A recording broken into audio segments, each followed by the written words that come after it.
Hello mga mi! Welcome to my mini vlog!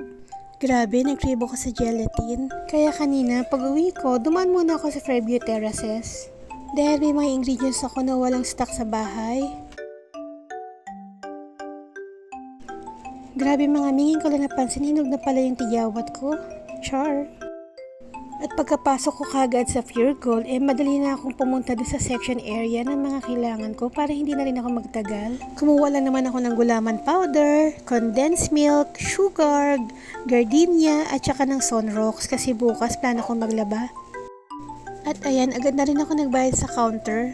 Fast forward, nasa bahay na po ako mga mi at hinanda ko kagad yung water na 3 litro sa malaking kasirola, yung condensed milk, yung 2 latang evaporated milk, yung magic na gulaman powder na kulay red, sugar.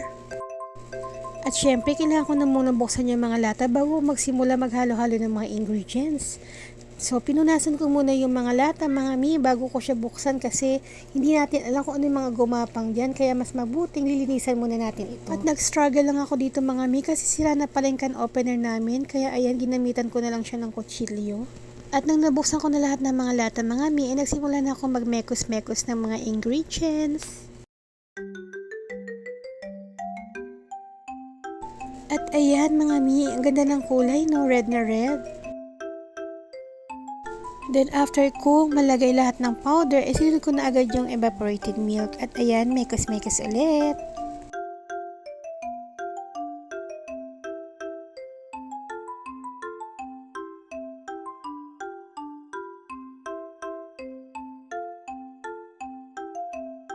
At sinunod ko kagad yung condensed milk.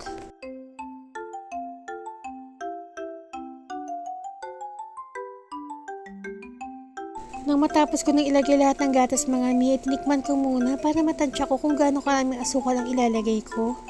So yung tamis niyan mga mi, depende na po sa inyo kung gaano katamis ang gusto ninyo. At nang napaghalo-halo ko na lahat ng ingredients mga mi, sinalang ko na po siya sa apoy. At continuous lang din po yung paghalo-halo para hindi siya magbuo-buo.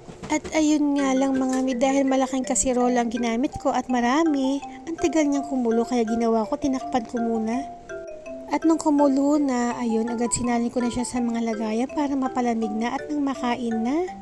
At habang sinasalin ko siya mga mi sa lagayan, ginagamitan ko siya ng strainer para masala yung mga buo-buo. At sa wakas, after 48 years ay natapos din. Grabe, gustong-gusto ko na talaga siyang kainin kanina pa. At dahil sobrang init pa yan mga mi, pinahanginan ko muna siya sa electric fan bago ko ipasok sa rep. Ayan, diba nakakataka mga mi? At ilalagay ko yan sa rep or sa freezer para mas mabilis siyang malamig para after namin Actually, mga dessert na rin Pasko't kami. bagong taon ko pa siya gustong gawin, kaya lang busy talaga ako ng mga panahon na yun. At ayan mga mi, meron ako na palamig kaya agad-agad ko na siyang tinikman. Craving, satisfied talaga ako dito mga mi. At kung kayo nag-crave din mga mi, ano pang hinihintay nyo? Gawin nyo na, simulan nyo na para para-paras tayong craving satisfied. At yan na lang muna mga mi. Sana po nag-enjoy kayo sa panonood. Thanks for watching. See you on my next vlog. Bye!